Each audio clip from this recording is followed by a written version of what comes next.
وہ دیوانہ وار اس انصاری کی طرف بڑھا تھا، مگر جب تک وہ پہنچتا اس کا والد خاک و خون میں نہا چکا تھا۔ اکرمہ نے غصے میں آ کر پیچھے سے وار کیا اور ایک نوجوان کا بازو کاٹ دیا۔ وہ دوسرا وار کرنا ہی چاہتا تھا کہ ایک اور شخص اس کے سامنے آ گیا۔ اس کے بعد اس نے ایسا منظر دیکھا کہ اپنے والد کے قتل کا ہولناک منظر بھی بھول گیا۔ اس نے دیکھا کہ ایک قریشی ایک مسلمان کی گردن اڑانے کو تھا کہ نہ جانے کیسی اس پر اندیکھا وار ہوا اور اس کی گردن کٹ کر زمین پر گر گئی۔ اس منظر نے اکرمہ کو ہلا کر رکھ دیا اور پھر ایک اور دشمن اس کے سامنے آ گیا اور اس نے بڑی مشکل سے اپنی جان بچائی۔ اس کے بعد اس پر ایسا خوف مسلط ہوا کہ اس کے اندر کی ساری بہادری بزدلی اور پست ہمتی میں بدل گئی اور وہ شکست خوردہ ہو کر میدان سے بھاگ گیا۔ اسے اچھی طرح یاد تھا کہ وہ کئی دن تک اپنے گھر نہیں جا سکا تھا۔ والد کی ذلت آمیز موت اور قوم کے بڑے بڑے سرداروں کا قتل اس کے ذہن سے چپک گیا تھا۔ اس نے قسم کھائی کہ جب تک اس شکست کا بدلہ نہ لے گا چین سے نہیں بیٹھے گا۔ پھر اس کی نظروں کے سامنے 1 سال بعد کا منظر آ گیا، وہ منظر جس پر وہ فخر کیا کرتا تھا۔ یہ احد کی جنگ کا دن تھا۔ اس دن اکرمہ بہادر خالد بن ولید کے ساتھ تھا اور انہوں نے مسلمانوں کے تیر اندازوں کی غفلت کا فائدہ اٹھا کر حملہ کر دیا اور اپنی شکست کو فتح میں بدل دیا۔ لیکن اس فتح میں بھی شکست کا ایک احساس موجود تھا، اور وہ یہ کہ بہت کوشش کے باوجود کوئی بھی محمد بن عبداللہ صلی اللہ علیہ وآلہ وسلم تک نہ پہنچ سکا تھا۔ اس یاد نے اکرمہ کی سوچوں کا رخ خالد بن ولید رضی اللہ تعالی عنہ کی طرف موڑ دیا تھا، جو کبھی ان کا ساتھی تھا، مگر آج وہی بہادر اور ذہین فوجی سالار اسلام قبول کر کے مسلمان ہو چکا تھا، اور آج اسی سے شکست کھا کر اکرمہ اپنے آبائی وطن سے فرار ہونے پر مجبور ہوا تھا۔ ناظرین، اکرمہ کو اپنی زندگی کا ایک اور منظر جو کہ سر جھکا دینے والا تھا بھی یاد آیا۔ یہ منظر جنگ خندق سے متعلق تھا۔ جب وہ پورے جزیرہ نما عرب کے لشکروں کے ہمراہ مدینہ پہنچا تو اسے یقین تھا کہ اب اسلام کا قصہ ہمیشہ کے لیے ختم ہو جائے گا، مگر جب اکرمہ نے خندق کو دیکھا تو حیرت زدہ رہ گیا۔ یہ حیرت جلد ہی غصے میں بدل گئی۔ ہزاروں کا لشکر اس کے ساتھ تھا اور دشمن اس کے سامنے موجود تھا، مگر وہ سب کے ساتھ بے بس تھا۔ کئی دن ان کا لشکر خندق کے پار مدینے کا محاصرہ کیے بیٹھا رہا۔ اکرمہ نے اپنے ساتھیوں کے ساتھ کئی بار خندق کا معائنہ کیا، مگر اسے پار کرنے کا کوئی طریقہ سمجھ میں نہیں آیا۔ مگر پھر ایک دن اس نے ایک ایسی جگہ کا سراغ لگایا جہاں خندق کم چوڑی تھی۔ اس دن اس نے عمر بن عبدود کے ساتھ گھوڑا دوڑایا اور خندق کو پار کر لیا۔ اب وہ دشمن کے بالکل سامنے تھا۔ اکرمہ کا دل تو یہی چاہتا تھا کہ وہ فوراً دشمن پر حملہ کر دے، مگر عمر اس کا بزرگ ساتھی تھا، اس لیے پہلے اسی نے مقابلہ کیا۔ عمر کو ایسا شاہ سوار سمجھا جاتا تھا جو 1000 سواروں پر بھاری تھا، لیکن اس کے چیلنج کا جواب حضرت علی رضی اللہ تعالی عنہ نے دیا، جنہوں نے اپنے پہاڑ جیسے دشمن کو اکرمہ کے سامنے چونٹی کی طرح مسل دیا۔ عمر کا یہ حشر دیکھ کر اکرمہ کی ساری بہادری پھر سے بزدلی اور پست ہمتی میں بدل گئی۔ اسے سمجھ نہیں آتا تھا کہ جیسے ہی وہ دشمن کے سامنے آتا ہے اس کا عزم، جوش اور ولولہ کیوں ختم ہو جاتا ہے۔ اس وقت بھی یہی ہوا تھا۔ عمر کو خون میں لت پت دیکھ کر وہ واپس پلٹ گیا اور گھوڑے کو ایڑ لگا کر خندق کو دوبارہ پار کر گیا۔ اس دن کے بعد تو اس پر یاسیت کا غلبہ ہو گیا تھا۔ خندق کی جنگ کے بعد اہل مکہ کو یہ بات ماننی پڑی کہ اسلام کو ختم کرنے کا خواب کبھی پورا نہیں ہوگا۔ پھر حالات نے ایسا رخ اختیار کیا کہ وہ دن بھی آ گیا جب ان کا سردار ابو سفیان صلح حدیبیہ کو برقرار رکھنے کے لیے بیکاری کی طرح مدینہ گیا، مگر کسی نے اسے اہمیت نہ دی اور وہ ناکام واپس لوٹ گیا، اور پھر اسلامی لشکر مکہ پر علل اعلان حملہ آور ہوا۔ اکرمہ اور اس کے ساتھیوں نے عہد کیا تھا کہ کسی بھی صورت میں دشمن کو مکہ میں داخل نہیں ہونے دیں گے، لیکن ایک خبر نے انہیں بے بس کر دیا۔ خبر یہ تھی کہ مکہ کے سردار اور جنگ احد کے فاتح ابو سفیان اب مسلمان ہو چکے تھے، اور انہوں نے اعلان کیا ہے کہ جو بھی ان کے گھر میں پناہ لے اسے امان ملے گی۔ اکرمہ اور اس کے ساتھی اس خبر سے مایوس ہو گئے، خاص طور پر اکرمہ جو سوچنے لگا کہ بھلا اپنے والد کے قاتلوں کے سامنے ہتھیار ڈالنا کہاں کی غیرت ہے۔ اس نے اپنے 17 ساتھیوں کو اکٹھا کیا اور دشمن کو نقصان پہنچا کر مکہ سے نکلنے کا منصوبہ بنایا۔ اس نے ایک جگہ طے کی اور ساتھیوں سمیت ایک گھاٹی کے پیچھے چھپ گیا۔ خالد بن ولید کا مسلح دستہ پھونک پھونک کر قدم رکھتا ہوا ان کے سامنے آیا۔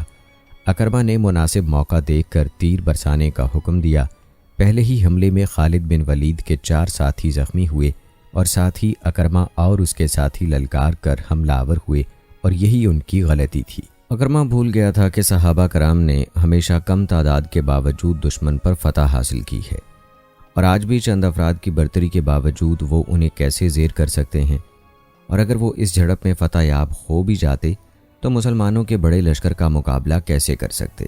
دراصل یہ نفرت کا جنونی اظہار تھا جس کا نتیجہ انہیں بھگتنا پڑا۔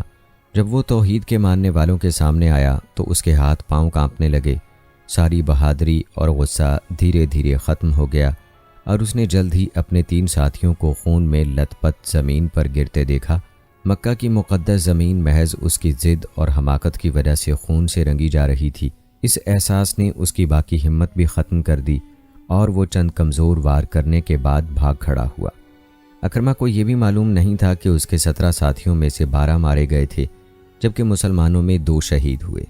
اکرمہ مکہ سے نکل کر ایک نواحی علاقے میں پہنچا اور شہر کی صورتحال جانچنے لگا۔ اسے معلوم ہوا کہ قریش کو عام معافی دے دی گئی ہے، مگر کچھ لوگوں کے جرائم کی وجہ سے ان کے قتل کا حکم دیا گیا اور ان میں اس کا نام بھی شامل تھا۔ اس خبر نے اس کی قسمت کا فیصلہ کر دیا کہ اسے مکہ کو انتہائی عبرتناک طریقے سے چھوڑنا ہوگا۔ وہ جانتا تھا کہ اس کی بیوی ام حکیم ابھی مکہ ہی میں ہے، مگر وہ شکست خوردہ چہرہ لے کر مکہ واپس جانے کی ہمت نہیں کر سکتا تھا۔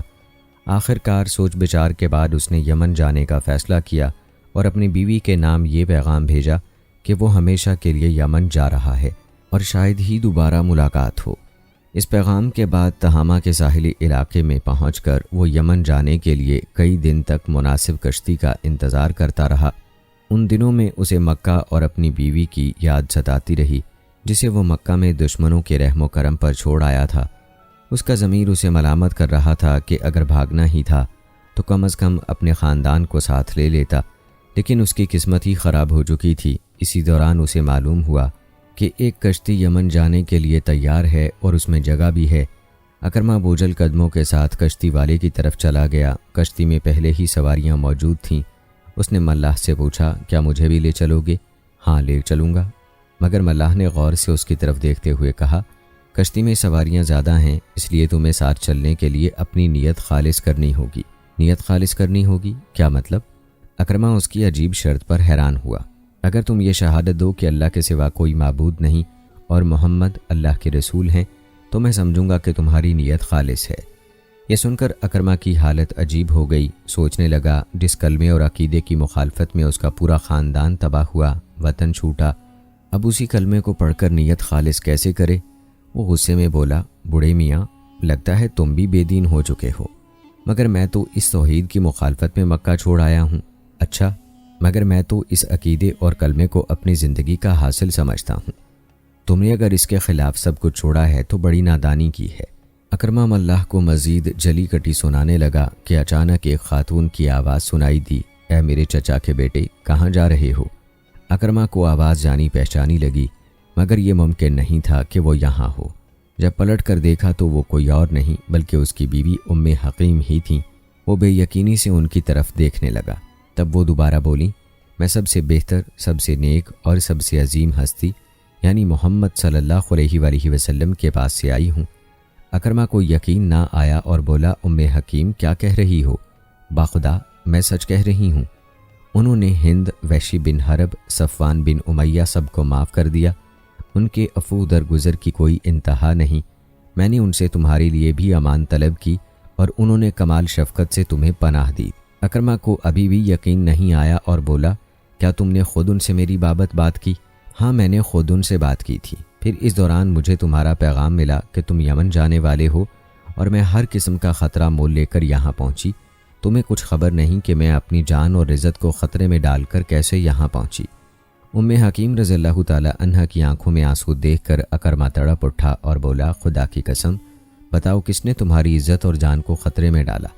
نیک دل بیوی نے اپنی داستان سناتے ہوئے کہا، مدینہ میں تمہارے لیے امان لے کر میں ایک رومی غلام کے ساتھ تمہاری تلاش میں نکلی۔ راستے میں رومی غلام کی نیت خراب ہو گئی۔ میں جانتی تھی کہ اگر مزاحمت کی تو جان اور عزت دونوں سے جاؤں گی، اس لیے اسے ٹالتی رہی اور یہاں تک کہہ دیا کہ اگر میرا شوہر نہ ملا تو پھر تمہارے حق میں فیصلہ ہوگا۔ تہامہ کے قریب ایک عرب قبیلے کے ہاں قیام کیا۔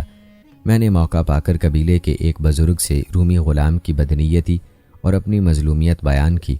بزرگ نے میرے سر پر ہاتھ رکھا اور رومی غلام کو فوراً قید کر لیا۔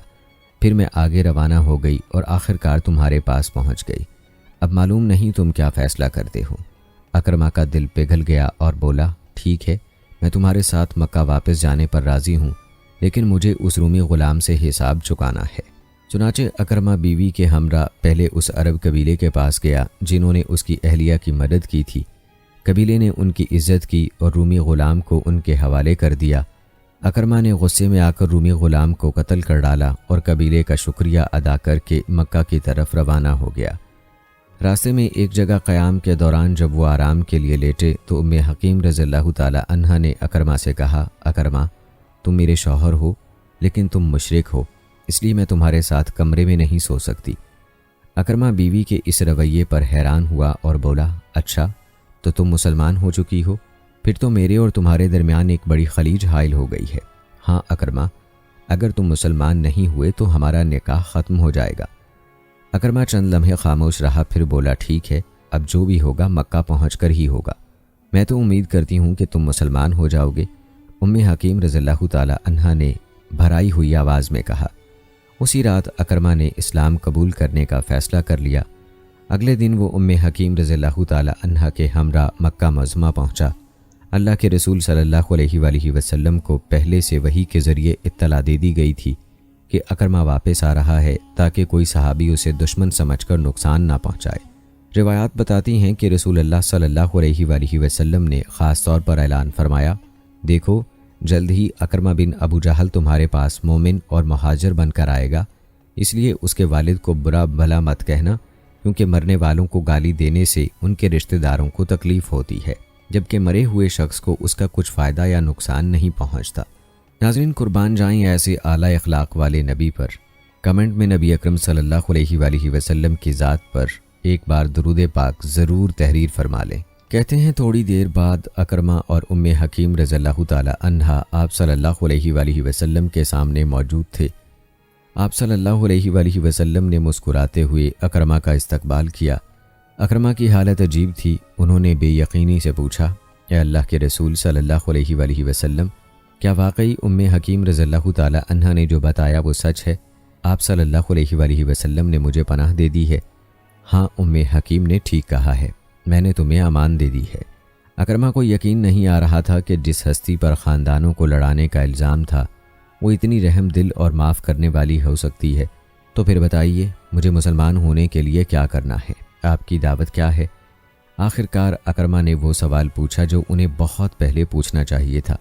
آپ صلی اللہ علیہ وآلہ وسلم نے انہیں کلمہ توحید پڑھ کر اسلام قبول کرنے کی ہدایت کی اور نماز، روزہ، زکوٰۃ، نیک اعمال کرنے اور برائیوں سے بچنے کا حکم دیا۔ اکرمہ نے پریشانی کے عالم میں کہا، اے اللہ کے رسول صلی اللہ علیہ وآلہ وسلم، خدا کی قسم، آپ تو پہلے بھی ہم میں سب سے سچے اور نیک انسان تھے۔ اس کے بعد انہوں نے اپنا ہاتھ آگے بڑھایا اور کہا، میں گواہی دیتا ہوں کہ اللہ کے سوا کوئی معبود نہیں اور آپ بلا شبہ اس کے سچے رسول ہیں۔ اس کے بعد پوچھا، اللہ کے رسول، مجھے اب کیا کرنا ہے؟ آپ صلی اللہ علیہ وآلہ وسلم نے فرمایا، اس مجمع کے سامنے اعلان کرو کہ آج سے تم اسلام کے مجاہد اور مہاجر ہو۔ اکرمہ رضی اللہ تعالی عنہ نے دل کی گہرائیوں سے اعلان کر دیا۔ اللہ کے رسول صلی اللہ علیہ وآلہ وسلم نے خوش ہو کر فرمایا، اے اکرمہ، آج اگر تم مجھ سے کچھ بھی مانگو جو میں نے کسی اور کو بھی دیا ہو تو تمہیں بھی وہ ضرور دوں گا۔ اکرمہ رضی اللہ تعالی عنہ سوچنے لگے کہ وہ کتنے عظیم انسان سے لا علمی میں دشمنی کرتے رہے۔ ان کے دل میں پچھتاوے کے سوا کچھ نہ تھا اور فرمانے لگے، اے اللہ کے رسول صلی اللہ علیہ وآلہ وسلم، مجھے وہ ساری دشمنی معاف کر دیں جو میں نے آپ سے کی، اور ان مقابلوں کی بھی معافی دیں جو جاہلیت کے زمانے میں آپ سے کیے، اور وہ سب باتیں بھی معاف کر دیں جو آپ صلی اللہ علیہ وآلہ وسلم کے سامنے یا غیر موجودگی میں آپ صلی اللہ علیہ وآلہ وسلم کے خلاف کی۔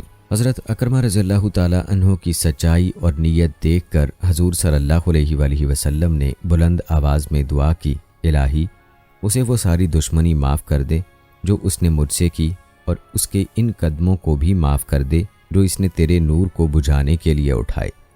الہی میری موجودگی میں یا غیر موجودگی میں جو کچھ اس نے میری عزت کے خلاف کیا اسے بھی معاف کر دے۔ حضرت اکرمہ رضی اللہ تعالی عنہ کا چہرہ خوشی سے دمک اٹھا اور کہا، اے اللہ کے رسول صلی اللہ علیہ وآلہ وسلم، خدا کی قسم، میں ماضی میں اللہ کی راہ سے روکنے کے لیے جو خرچ کیا کرتا تھا اس سے دگنا اب اللہ کی راہ میں خرچ کروں گا، اور جو جنگیں میں نے اللہ کی راہ سے روکنے کے لیے لڑیں اب ان سے دگنی جنگیں اللہ کی راہ میں لڑوں گا۔ ناظرین، حضرت اکرمہ رضی اللہ تعالی عنہ کی اسلام کے بعد کی زندگی گواہی دیتی ہے کہ انہوں نے اپنے اس عزم کو دل و جان سے پورا کیا۔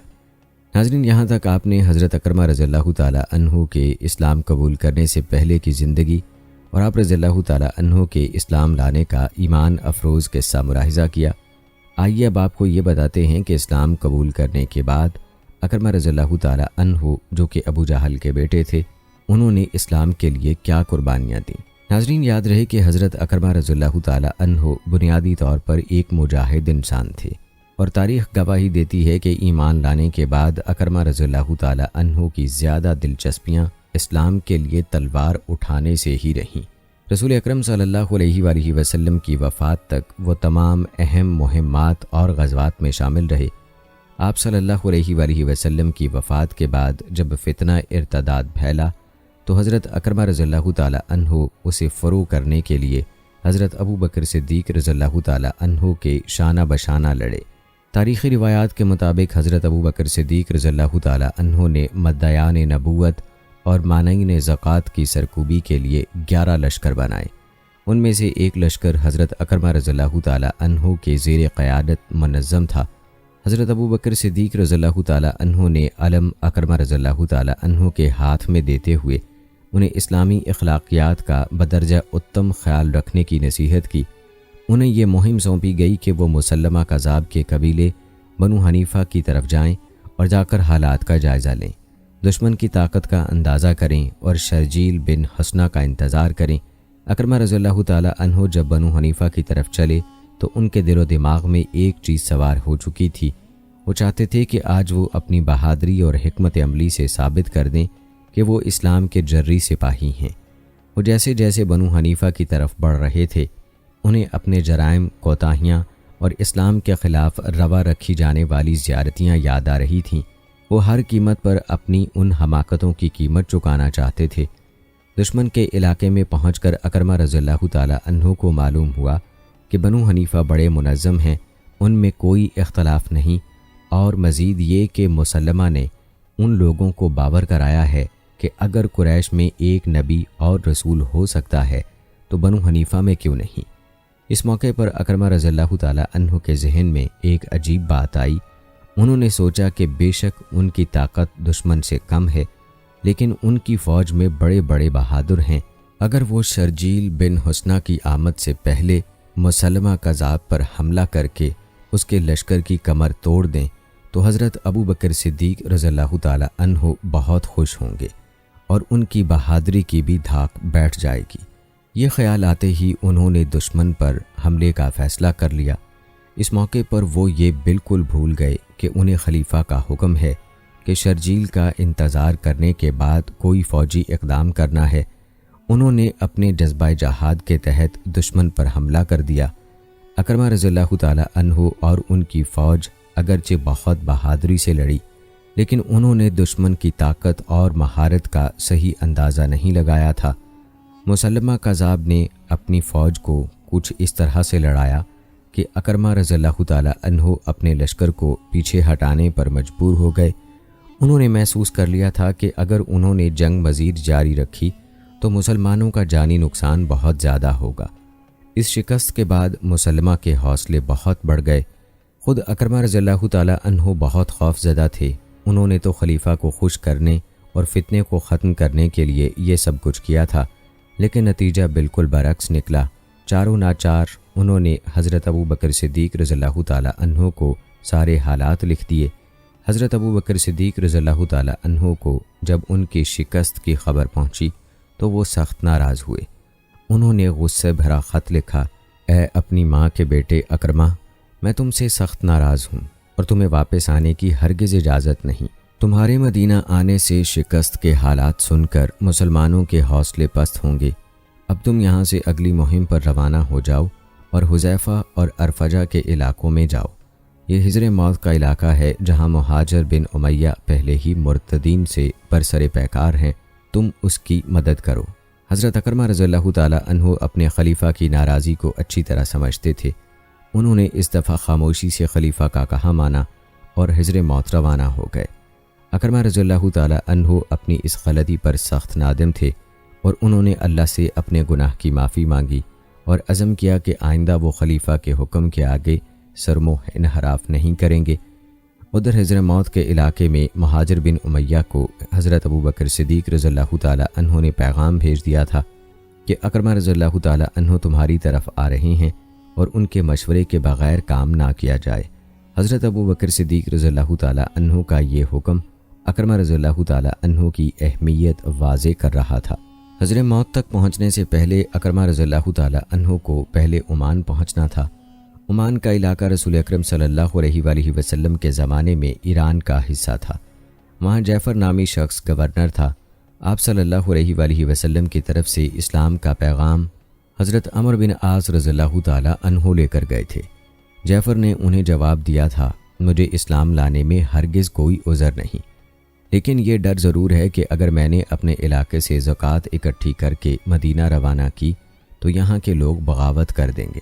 حضرت عمرو بن عاص رضی اللہ تعالیٰ عنہ نے اس کی غلط فہمی دور کی کہ اسلامی ریاست کا مقصد دوسرے ملکوں سے خراج وصول کرنا ہرگز نہیں، بلکہ زکوٰۃ کی رقم جس علاقے سے اکٹھی کی جاتی ہے وہیں خرچ کی جاتی ہے۔ چنانچہ عمان میں بھی یہی ہوگا، یہاں کی زکوٰۃ یہاں ہی کے غرباء مساکین پر خرچ کی جائے گی۔ جعفر کی غلط فہمی دور ہو گئی اور وہ اسلام لے آیا۔ رسول اللہ صلی اللہ علیہ وآلہ وسلم کی وفات تک جعفر ہی عمان کا گورنر رہا اور حضرت عمرو بن عاص رضی اللہ تعالیٰ عنہ اس کی مشاورت کے لیے وہاں ٹھہر گئے۔ رسول اللہ صلی اللہ علیہ وآلہ وسلم کی وفات کے بعد جب پورے عرب میں فتنہ ارتداد کی آگ پھیل گئی تو عمان کے لوگ بھی اسلام سے باغی ہو گئے۔ آپ صلی اللہ علیہ وآلہ وسلم کی وفات کا سن کر حضرت عمرو بن عاص رضی اللہ تعالیٰ عنہ تو مدینہ لوٹ گئے تھے اور جعفر نے لوگوں کی بغاوت کے بعد فرار ہو کر پہاڑیوں میں پناہ لے لی۔ عمان میں باغیوں کا سردار لقیط بن مالک ازدی تھا، اس نے بھی نبوت کا دعویٰ کر دیا تھا۔ اس کی سرکوبی کے لیے حضرت ابوبکر رضی اللہ تعالیٰ عنہ نے حذیفہ بن محض کو روانہ کیا تھا اور اس کے قریبی علاقے مہرہ میں ارفجہ کو مقرر کیا تھا۔ یہ دونوں اپنے علاقے کے بہادر سپاہی تھے۔ اکرمہ رضی اللہ تعالیٰ عنہ کو ان دونوں کے پاس پہنچنا تھا۔ وہ کچھ اس قدر برق رفتاری سے روانہ ہوئے کہ ان دونوں سرداروں سے پہلے ہی مقررہ جگہ پہنچ گئے۔ چند دنوں کے بعد تینوں سردار اکرمہ رضی اللہ تعالیٰ عنہ، حذیفہ رضی اللہ تعالیٰ عنہ اور ارفجہ رضی اللہ تعالیٰ عنہ اکٹھے ہوئے اور باغیوں سے نپٹنے کی تدبیریں کرنے لگے۔ انہوں نے سب سے پہلے جعفر اور ان کے بھائی عباد کو تلاش کرنے کا فیصلہ کیا۔ جلد ہی ان سے رابطہ ہو گیا۔ انہیں یہ پیغام پہنچایا گیا کہ وہ بلا خوف پہاڑیوں سے اتر آئیں اور اسلامی لشکر میں شامل ہو جائیں۔ ادھر لقیط کو اسلامی لشکر کی اطلاع مل چکی تھی۔ انہوں نے فیصلہ کیا کہ مخالفوں کو جمع ہونے سے پہلے ہی ختم کر دیا جائے۔ اس نیت سے اس نے اپنا لشکر دبا کر میدان میں خیمہ زن کر دیا۔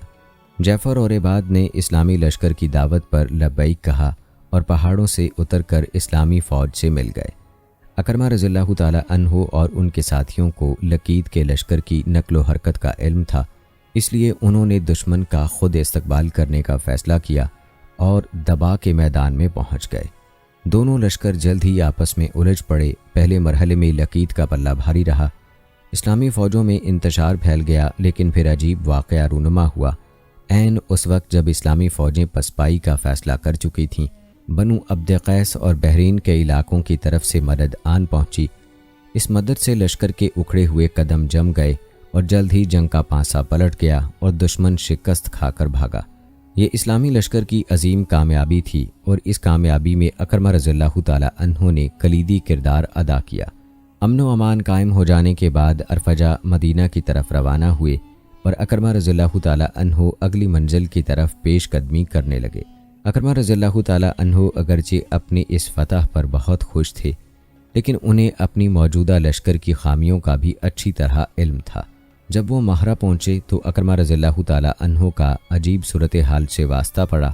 مہرہ میں 2 گروپ تھے، ہر ایک کا دعویٰ تھا کہ علاقے پر ان کی حکمرانی چلے۔ ان حالات میں اکرمہ رضی اللہ تعالی عنہ نے بہترین سیاسی فیصلہ کیا اور قدرے کمزور جماعت کو اسلام لانے کی دعوت دی۔ ان کی توقع کے عین مطابق یہ دعوت قبول کر لی گئی اور وہ لوگ مسلمان ہو گئے۔ ان کو ساتھ ملا کر اکرمہ رضی اللہ تعالی عنہ نے بڑے گروہ سے جنگ کی۔ یہ جنگ بڑے گھمسان کی تھی اور اس دفعہ بھی فتح نے اکرمہ کے قدم چومے۔ اکرمہ نے مال غنیمت میں خمس کا مال نکالا اور ساتھ ملنے والے سردار کے ہاتھ اسے مدینہ خلیفہ کے حضور روانہ کر دیا۔ وہ خود یہاں کچھ عرصے کے لیے ٹھہر گئے تاکہ امن و امان مکمل طور پر بحال ہو جائے۔ جب حالات پرسکون ہو گئے تو وہ ایک عظیم الشان لشکر لے کر مہاجر بن امیہ کی مرد کو روانہ ہو گئے۔ یہی ان کا اصل مقصد تھا۔ اکرمہ ساحل کے ساتھ ساتھ مہرہ سے حجر موت اور کندہ کی جانب بڑھے اور اس سفر میں انہیں کوئی خاص مہم درپیش نہ آئی۔ دراصل یہ علاقہ مہرہ سے ملحق تھا اور مہرہ پر اب اسلامی حکومت قائم ہو چکی تھی۔ دوسری طرف مہاجر کو سخت مزاحمت کا سامنا تھا۔ وہ شمالی جانب سے یمن کی جانب آ رہے تھے۔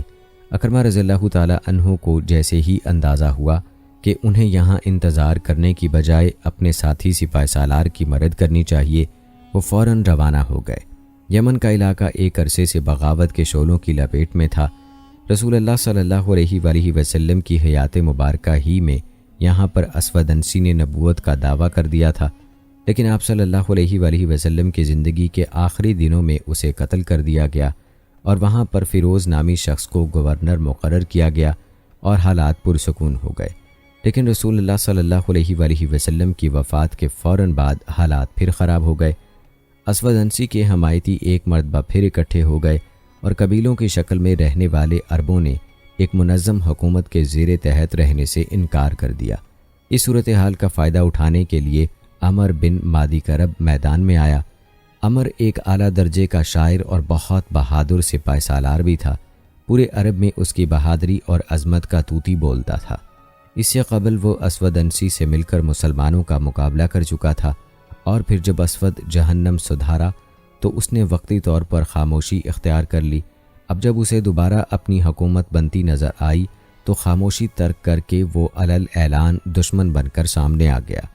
اس نے ایک اور شخص قیس بن عبد یاغوث کو ساتھ میں لایا اور رسول اللہ صلی اللہ علیہ وآلہ وسلم کے مقرر کردہ گورنر فیروز کو یمن سے نکال دیا۔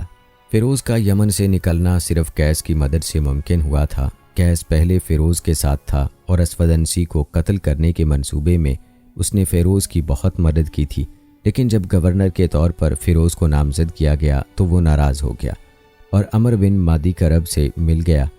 اس نازک صورتحال میں بھی یمن کے مسلمان بالکل نہ گھبرائے۔ ان کے حوصلے بڑھانے کے لیے اکرمہ رضی اللہ تعالی عنہ مہرہ سے ایک عظیم لشکر لے کر پہنچ چکے تھے۔ دوسری جانب مہاجر بن امیہ مکہ مکرمہ، طائف اور نجران سے سینکڑوں آزمودہ کار اور جنگی قابلیت رکھنے والے لوگوں کے ساتھ یمن پہنچے، اور جب اہل یمن کو ان سپاہ سالاروں کے آنے کی اطلاع ہوئی اور انہیں یہ بھی معلوم ہوا کہ مہاجر بن امیہ نے راستے میں ایک دشمن قبیلے کو تہو تیگ کر دیا ہے، تو انہیں یقین ہو گیا کہ وہ اسلامی لشکر کا مقابلہ ہرگز نہیں کر سکیں گے۔ ان کے سینکڑوں لوگ ہلاک کر دیے جائیں گے اور بقیہ کو غلامی کی ذلت کا سامنا کرنا پڑے گا۔ اہل یمن اس شش و پنج میں تھے کہ ان کی سرداروں قیس اور عمر بن مادی کرب میں پھوٹ پڑ گئی۔ ان دونوں نے اگرچہ مہاجر سے مقابلہ کرنے کا عہد کیا تھا، لیکن اب وہ اپنے اپنے طور پر ایسا راستہ ڈھونڈنے میں مصروف ہو چکے تھے کہ ان کی اسلامی لشکر سے صلح ہو جائے۔ اس دفعہ عمر بن مادی کرب قیس پر بازی لے گیا اور اس نے رات کے اندھیرے میں اس پر حملہ کر دیا اور اسے گرفتار کر کے مہاجر بن امیہ کے پاس حاضر ہو گیا۔ مہاجر نے اس زمانے کے رواج کے بالکل برعکس اسلامی اخلاقیات کا مظاہرہ کیا اور عمر بن مادی کرب کو بھی گرفتار کر لیا اور ان دونوں کو حضرت ابو بکر صدیق رضی اللہ تعالی عنہ کی خدمت میں مدینہ روانہ کر دیا۔ یوں اکرمہ رضی اللہ تعالی عنہ اور مہاجر کو یمن میں کوئی خاص مارکہ نہ لڑنا پڑا اور اکا دکا جھڑپوں کے بعد اکرمہ رضی اللہ تعالی عنہ کو حکم ملا کہ کندہ روانہ ہو جائیں۔ کندہ میں اشس باغیوں کے سردار تھے۔ یہ حضرت ابو بکر صدیق رضی اللہ تعالی عنہ کی بیٹی فروا کے شوہر تھے۔ انہوں نے مدینہ آ کر جب اسلام قبول کیا تھا تب ان کی شادی فروہ سے کر دی گئی، لیکن بعد میں ایک حادثے کے نتیجے میں وہ باغیوں سے مل گئے۔ اشعث سے مقابلے کے لیے مہاجر کو حکم دیا گیا۔ انہوں نے اشعث کی فوجوں کو شکست دی تو وہ بھاگ کر نجیر کے قلعے میں پناہ گزین ہو گئے۔ نجیر ایک مضبوط قلعہ تھا، اس پر حملہ کرنا آسان نہیں تھا۔ وہاں تک پہنچنے کے لیے 3 راستے تھے، ایک پر مہاجر کے ساتھی زیاد نے قبضہ کر لیا اور دوسرے پر مہاجر خود قابض ہو گئے۔ تیسرا راستہ کچھ عرصے تک کھلا رہا اور یہاں سے قلعے والوں کو سامان رسد اور فوجی امداد ملتی رہی۔ آخر اکرمہ بھی اپنی فوج کے ساتھ آ پہنچے اور انہوں نے اس تیسرے راستے پر قبضہ کر لیا، جس سے محاصرہ مکمل ہو گیا۔ جب قلعے والوں کو اپنی شکست صاف نظر آنے لگی تو ایک رات اشعث خاموشی سے اکرمہ کے پاس آ پہنچے اور کہنے لگے کہ اگر وہ مہاجر سے کہہ کر اس کی اور اس کے 9 ساتھیوں کی جان بخشی کرا دیں تو وہ قلعے کے دروازے مسلمانوں کے لیے کھول دیں گے۔ اکرمہ کی سفارش پر مہاجر نے یہ تجویز قبول کر لی اور اشعث کو ہدایت کی کہ وہ جن لوگوں کی جان بخشی کرانا چاہتا ہے ان کے نام لکھ دیں۔ اشعث نے اپنے پورے خاندان کے نام تو لکھ دیے، لیکن اپنا نام بھول گیا اور کاغذ پر مہر لگا کر مہاجر کے حوالے کر دیا۔ اسلامی لشکر نے ان لوگوں کی جان بخشی کر دی اور باقی فوج کو تہ و تیگ کر دیا۔ عورتوں کو گرفتار کر لیا اور اشعث کے ساتھ قیدی کی حیثیت سے انہیں مدینہ روانہ کر دیا۔ اس سے قبل مہاجر نے اشعث کا نام فہرست میں نہ پا کر اسے قتل کر دینا چاہا اور اسے کہا، اللہ کا شکر ہے کہ جس نے تیرے دل پر پردے ڈال دیے اور تو اپنا نام فہرست میں شامل کرنا بھول گیا۔ میری بڑی خواہش تھی کہ اللہ تجھے ذلیل کرے، اب مرنے کے لیے تیار ہو جا۔ تاہم اکرمہ رضی اللہ تعالی عنہ نے بیچ میں دخل دیتے ہوئے کہا، آپ اسے قتل نہ کریں بلکہ اس کا مقدمہ خلیفہ کے حوالے کر دیں۔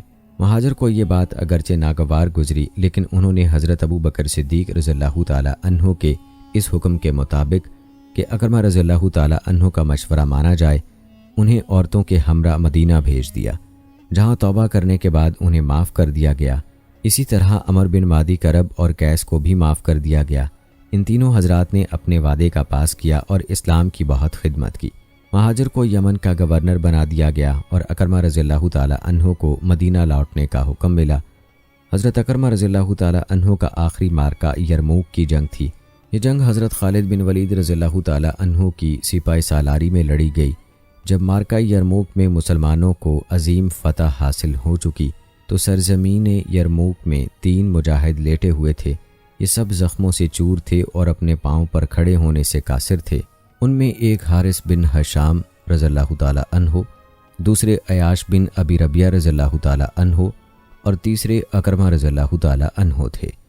اکرمہ رضی اللہ تعالی عنہ کو جنگ سے پہلے کا منظر یاد آ رہا تھا جب انہوں نے موت پر بیعت کی تھی، اور انہیں دیکھ کر حضرت خالد بن ولید رضی اللہ تعالی عنہ نے کہا تھا، اے اکرمہ، اس طرح نہ کرو، تمہارا یہاں قتل ہو جانا مسلمانوں کو بہت گراں گزرے گا۔ اکرمہ رضی اللہ تعالی عنہ نے کہا تھا، خالد، آپ پیچھے ہٹ جائیں، آپ نے پہلے ایمان لا کر رسول اللہ صلی اللہ علیہ وآلہ وسلم کی رفاقت حاصل کر لی تھی۔ میں اور میرا باپ رسول اللہ صلی اللہ علیہ وآلہ وسلم کے سب سے زیادہ مخالف رہے، مجھے چھوڑ دیجئے تاکہ میں آج اپنے گناہوں کا کفارہ ادا کر سکوں۔ انہوں نے اپنی قسم کا بھرم رکھا اور انہیں فتح بھی ملی اور شہادت بھی۔ اب زندگی کے کچھ لمحے ان کے جسم میں باقی تھے کہ انہیں بہت پیاس لگی۔ انہوں نے ساتھ لیٹے اپنے ساتھی کی طرف دیکھا، کسی نے پانی کا پیالہ بڑھایا تھا۔ یہ حارث رضی اللہ تعالی عنہ تھے۔ انہوں نے پلانے والے کو اشارہ کیا کہ پہلے اکرمہ کو پلائیں۔ جب پانی ان کے قریب گیا تو عیاش رضی اللہ تعالی عنہ نے ان کی طرف دیکھا۔ حارث رضی اللہ تعالی عنہ کی طرح انہوں نے اشارہ کیا کہ پانی پہلے عیاش کو پلایا جائے۔ پانی پلانے والا جب عیاش رضی اللہ تعالی عنہ کے قریب پہنچا تو ان کی روح بدن کا ساتھ چھوڑ چکی تھی۔ جب وہ واپس اکرمہ رضی اللہ تعالی عنہ کے پاس آیا تو وہ بھی بجائے پانی کے شہادت کا جام پی چکے تھے، اور جب حارث رضی اللہ تعالی عنہ کے پاس پہنچا تو وہ بھی اللہ کو پیارے ہو چکے تھے رضی اللہ تعالی عنہم۔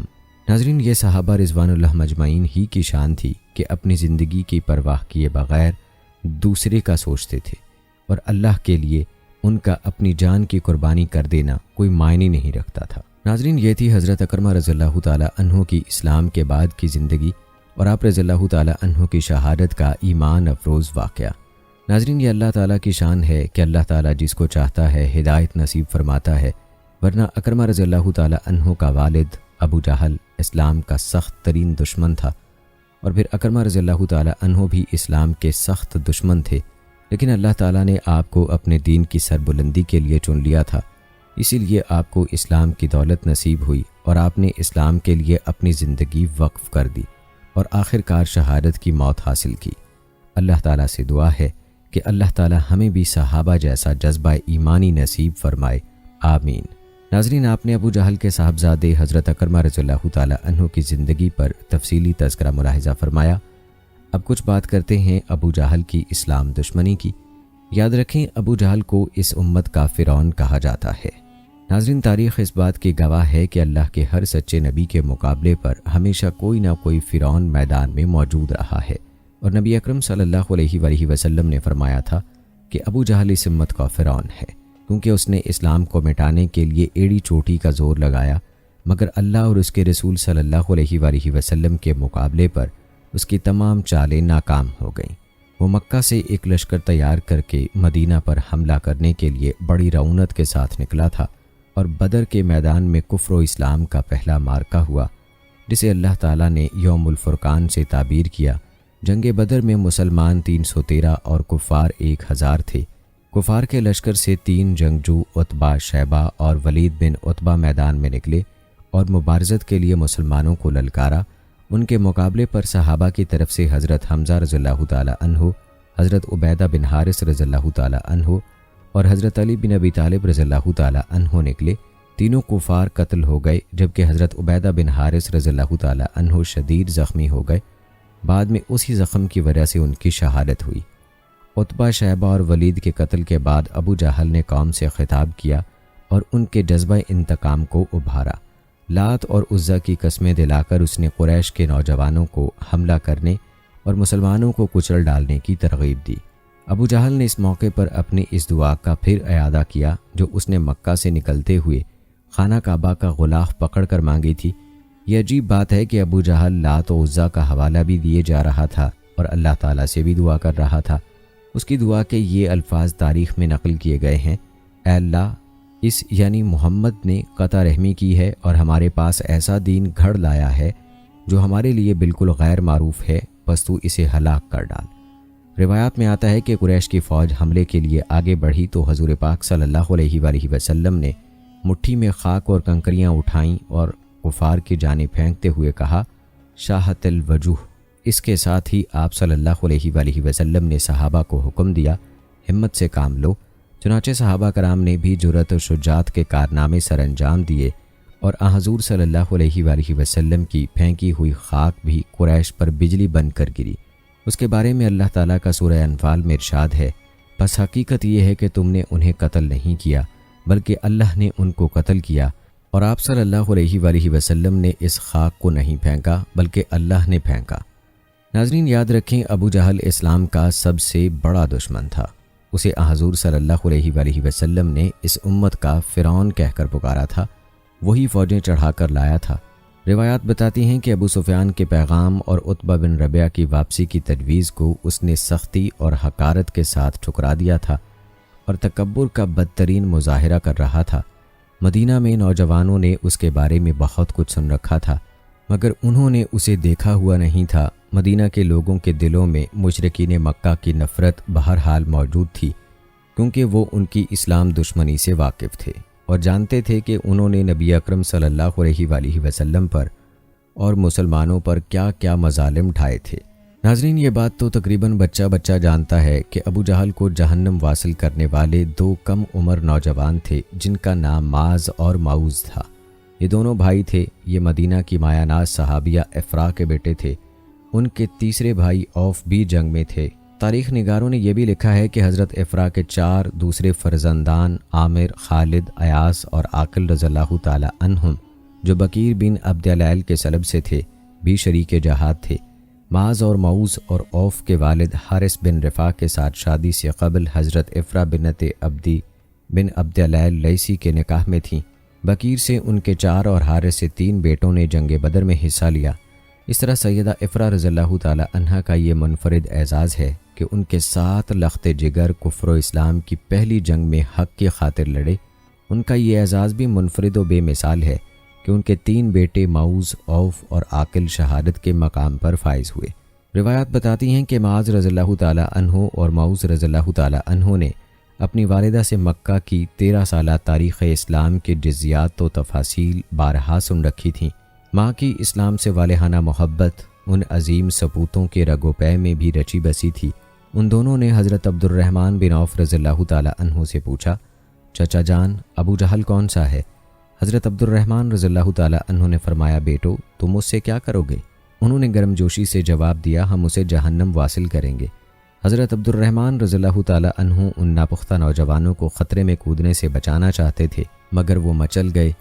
جب حضرت عبد الرحمن بن عوف رضی اللہ تعالیٰ عنہ نے اشارے سے بتایا کہ ابو جہل وہ ہے جو گھوڑے پر سوار ہے اور جس کے گرد قریش کے نوجوانوں نے سروں کی فصیل بنا رکھی ہے، تو یہ دونوں مجاہد باز کی طرح جھپٹے اور دیکھتے ہی دیکھتے ابو جہل تک جا پہنچے۔ معاذ اور معوذ رضی اللہ تعالیٰ عنہ دونوں بھائی قریش کے جوانوں کی صفیں چیرتے ہوئے ابو جہل پر حملہ آور ہوئے تو قریش کے بہت سے جوانوں کے ہاتھ پاؤں پھول گئے۔ حضرت معاذ رضی اللہ تعالیٰ عنہ نے تلوار سے حملہ کر کے ابو جہل کی ٹانگ پنڈلی سے کاٹ دی، پھر دونوں بھائیوں نے اسے خاک و خون میں لٹا دیا۔ معاذ رضی اللہ تعالیٰ عنہ پر ابو جہل کے بیٹے اکرمہ رضی اللہ تعالیٰ عنہ نے تلوار کا شدید وار کیا، جس سے ان کا بازو کندھے کے قریب سے کٹ گیا اور محض چمڑی رہ گئی، جس کی وجہ سے کٹا ہوا بازو لٹکنے لگا۔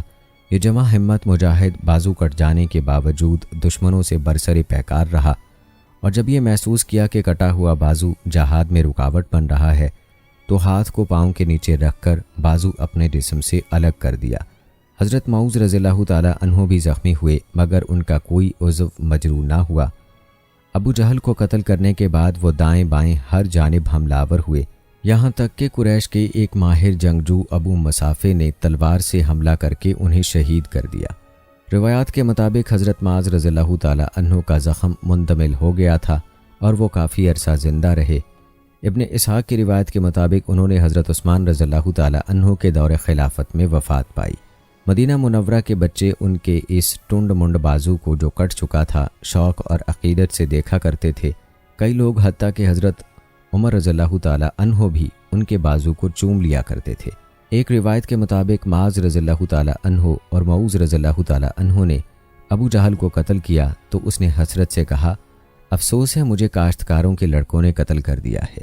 روایات میں آتا ہے کہ حضرت معاذ رضی اللہ تعالیٰ عنہ نے جب ابو جہل کے قتل کی اطلاع حضور صلی اللہ علیہ وآلہ وسلم کو دی تو آپ نے مزید تحقیق کے لیے لوگوں سے استفسار کیا، جس پر عبداللہ بن مسعود رضی اللہ تعالیٰ عنہ نے عرض کیا، یا رسول اللہ صلی اللہ علیہ وآلہ وسلم، میں نے اسے بسمل حالت میں دیکھا، زندگی کی کچھ رمق باقی تھی۔ میں نے اسے کہا، اے دشمن خدا، اللہ تعالیٰ نے تجھے رسوا کر دیا ہے۔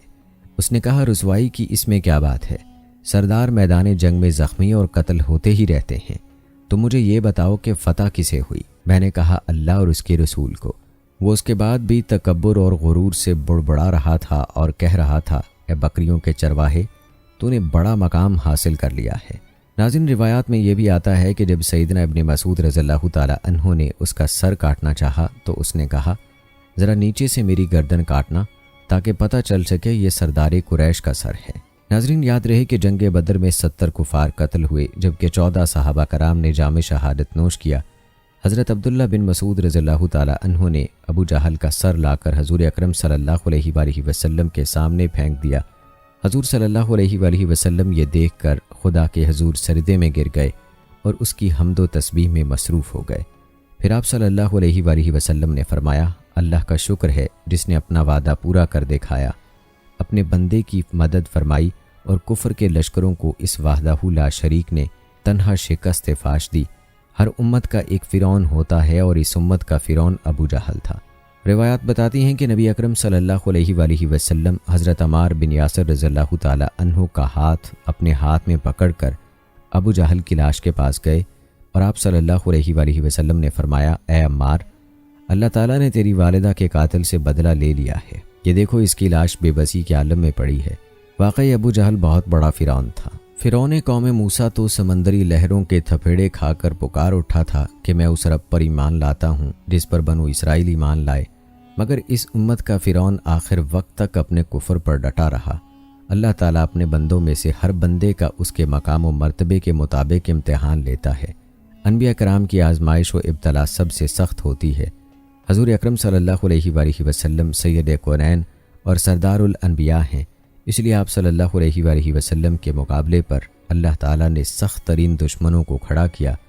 ابو جہل ان میں سب سے زیادہ سخت جان تھا، البتہ اس کا جو انجام ہوا وہ آپ نے ملاحظہ کیا کہ اللہ تعالیٰ نے 2 بچوں کے ہاتھوں اس کو جہنم واصل کروایا اور کفر اور اسلام کے پہلے مارکے میں ہی اس فرعون کی دنیا سے اٹھا دیا۔ ناظرین، آخر میں ابو جہل کے ظلم اور زیادتی اور نبی اکرم صلی اللہ علیہ وآلہ وسلم کے معجزے کے حوالے سے ایک واقعہ بیان کرتے ہیں اور اس واقعے کے ساتھ ہی اس ویڈیو کا اختتام بھی کرتے ہیں۔ ناظرین، عبداللہ بن ابی سفیان ثقفی جو ایک بزرگ ہیں، یہ واقعہ یوں بیان کرتے ہیں، کہتے ہیں عراش کی بستی سے ایک شخص اونٹ لے کر مکہ آیا۔ ابو جہل نے اس سے اونٹ خرید لیے، پھر قیمت ادا کرنے سے انکاری ہو گیا۔ عراشی مایوس ہو کر قریش کی مجلس میں آیا اور ان سے مدد مانگی۔ اس نے کہا، قریش کے لوگوں، میں ایک اجنبی مسافر ہوں اور ابو الحکم بن حشام نے میرا حق مار لیا ہے، یعنی ابو جہل نے میرا حق مار لیا ہے، کون سا شخص مجھے میرا حق دلائے گا؟ اس وقت رسول اللہ صلی اللہ علیہ وآلہ وسلم مسجد کے ایک کونے میں تشریف فرما تھے۔